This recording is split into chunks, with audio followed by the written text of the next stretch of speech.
fait une seconde partie de ce colloque et une nouvelle table ronde qui est plutôt liée à l'histoire globale. On va prendre les avis d'un spécialiste. Gérard Fulzer, vous êtes ingénieur au départ, pilote de ligne, consultant, vulgarisateur en aéronautique, transport environnement. Vous intervenez très souvent sur les chaînes de télévision, c'est là où on a le plaisir à entendre vos explications à chaque fois que c'est nécessaire. Vous êtes aussi membre de l'Académie de l'air et de l'espace depuis 2000 et président honoraire de l'Aéroclub de France. Est-ce que vous pouvez nous décrire succinctement ce vol? Alors d'abord, il faut se mettre dans le contexte. Le contexte, c'est l'après-guerre. Je ne sais pas si ça va marcher, voilà. Il y a eu énormément d'avions qui ont été construits. C'est plus de 80 000 moteurs et 50 000 avions pendant les 4 ans, ce qui est un record absolu. Même aujourd'hui, on n'arrive pas à produire autant. Bon, les avions étaient plus petits, certes. Du coup, on a acquis une expérience technologique extraordinaire et à la fin de la guerre, il fallait bien les utiliser.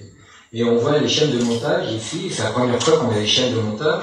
Pas très longtemps après les chaînes de montage automobiles, parce que souvent les constructeurs étaient à la fois aéronautiques et automobiles.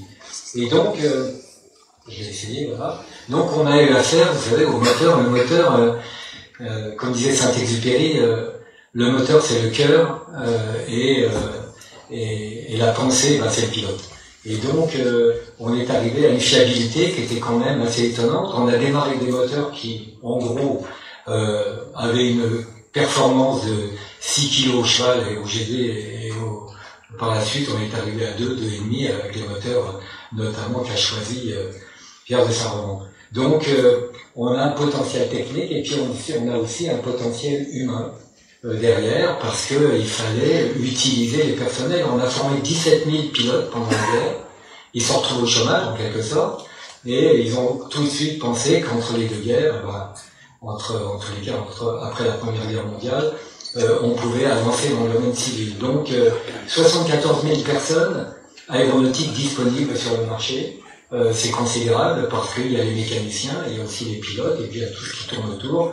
Donc, cette expérience-là, on l'a mis au service de l'aviation civile. En gros, pour l'industrie, c'était la naissance du GIFAS, même si le terme n'était pas employé de cette façon, et puis en même temps, l'aviation commerciale, et notamment avec Air France pour la suite.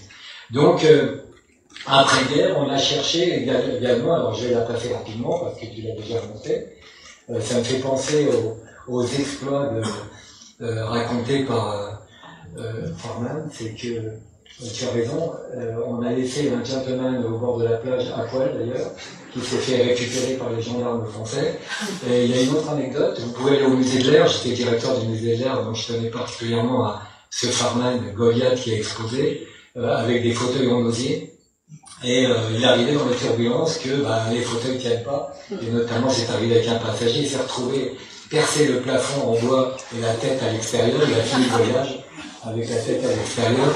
C'est pour vous dire simplement que les passagers n'étaient pas que des passagers, c'était des héros aussi en quelque sorte. Donc on est arrivé au concours. Alors l'Atlantique Nord, avec un prix Orteig, qui était quand même important, c'est un américain, celui qui arriverait à joindre Paris à New York ou New York à Paris, peu importe. Et donc, et puis l'Atlantique Sud. Alors l'Atlantique Nord, c'est quand même 6000 km sans escale. Ça veut avoir une performance extraordinaire, alors que l'Atlantique Sud, il y avait le poteau noir, le fameux poteau noir avec des orages, mais aussi c'était moindre distance sans escale. Et donc, ces deux écoles qui ont été à ce moment-là sur le devant de la scène, Lindbergh qui a choisi lui un avion très léger, exactement comme Blériot pas mal d'années avant, qui avait choisi un avion très léger, eh bien, eux, ils ont choisi de prendre un cargo qui avait la capacité, au lieu de mettre des bombes, à mettre des carburants, et avec des nouveaux moteurs, ils ont doublé la puissance du moteur de cet avion, qui est une vraie œuvre d'art, en fait, en quelque sorte. Il n'allait pas vite, 120 km/h, c'est quand même pas génial. Mais, ce qui comptait, c'est la fiabilité et la durée. Et au début de la guerre de 14, la durée de vie d'un moteur, c'est 50 heures, c'est pas beaucoup, donc il fallait tomber dans le bon créneau, et tous les essais auparavant de la traversée, eh bien, c'était dommageable pour la question de la solidité. Donc Pierre de Saint-Ronan s'est entouré de compétences extraordinaires, notamment, il n'avait que 250 heures, donc il a fait appel à un pilote confirmé, et puis aussi un mécano qui s'est trouvé le remplaçant d'un autre qui n'a pas pu continuer parce que la DGAC de local, l'aviation civile à l'époque, n'avait pas donné l'autorisation pour un avion sans flotteur. Il voulait à tout prix avoir un hydravion. Quand on connaît l'état de la mer, moi j'ai traversé avec un petit dirigeable à pédale, bon, c'est pour l'anecdote avec Nicolas Hulot, on s'est craché au milieu de l'Atlantique, je peux vous dire que c'est pas une situation d'avenir d'aller se poser sur l'eau. Donc ils sont arrivés à quelque chose d'assez étonnant, c'est que pendant le vol, la tentative, il faut dire qu'il y a eu entre mai et septembre 1927, 27 tentatives de traversée. Et Pierre de Saint-Roman faisait partie de ces candidats, il a été le premier à le tenter. Je ne peux pas affirmer aujourd'hui qu'il a réussi la traversée, mais en tous les cas, on a de sérieux doutes, on peut se poser quand même la question. Toute la lumière s'est faite sur Nagesser et Colli, c'était connu, des héros, etc., Nagesser en l'occurrence. Là, on en a moins parlé, mais en tous les cas, ils ont fait preuve de maturité sur la préparation de ce voyage, non seulement du point de vue des escales, mais aussi du point de vue technique. Donc c'est la course à la technologie. Alors on peut se poser la question de savoir pourquoi Lindbergh a réussi seul à bord, 33 heures, plus de 33 heures seul à bord sans voir devant, parce qu'il y avait un réservoir, donc un périscope. Eh bien c'est parce qu'il a choisi des technologies notamment nouvelles, et notamment des correcteurs de compas, très élaboré, parce que vous savez, il y a un ordre géographique, il y a un ordre magnétique, qui n'est pas tout à fait le même. Et on peut se tromper de 10 degrés, 15 degrés, et ça donne une précision qui est inatteignable quand on n'a pas les instruments qu'il faut. Alors qu'on ne pouvait pas, compte tenu du vent d'une part, alors on voit la dérive de jour avec l'état de la mer, c'est ce qu'on appelle le CNIMO des rivomètres, mais en tous les cas, Lindbergh est arrivé avec une précision de 5 km sur l'Irlande, ce qui était quand même un record absolu. Donc il a manqué peut-être du temps, parce qu'il fallait être le premier. Donc on accélère, et quand on accélère, eh bien, on est obligé de faire des concessions, et c'est ce qu'ils ont fait, et malheureusement ils ont disparu, des vrais héros en tous les cas.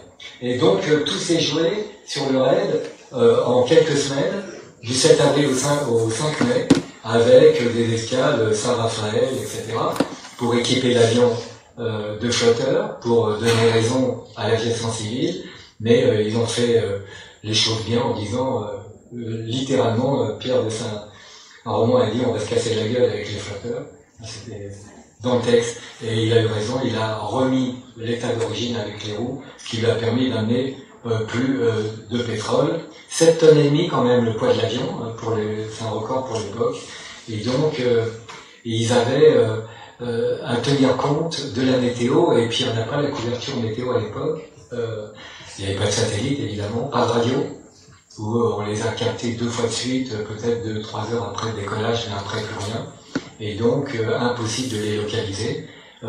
C'est quelque chose de assez angoissant, parce qu'on a peur de l'inconnu. Ils savaient pas où ils allaient atterrir vraiment, et puis ils connaissaient pas non plus les prévisions fiables en météo. Donc ils avaient réussi quand même à prendre suffisamment de pétrole, ça leur donnait 28 heures d'autonomie pour un vol espéré à 22 heures. Ils avaient une petite marge, mais qui apparemment n'a pas suffi pour prouver l'exploit. Et puis est arrivé les recherches. Et les recherches, vous le voyez, vous l'avez peut-être vu, les débris qui sont exposés ici, mais je vais anticiper sur ce qu'il a dit après.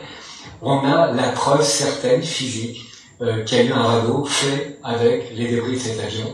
Après, la question on peut se la poser, c'est-à-dire ils étaient dessus, comme un radeau à la dérive, ou est-ce que ils ont chaviré par-dessus bord, est-ce qu'ils ont réussi sur l'eau et sur la terre, ou sur la terre, à reconstituer ce radeau?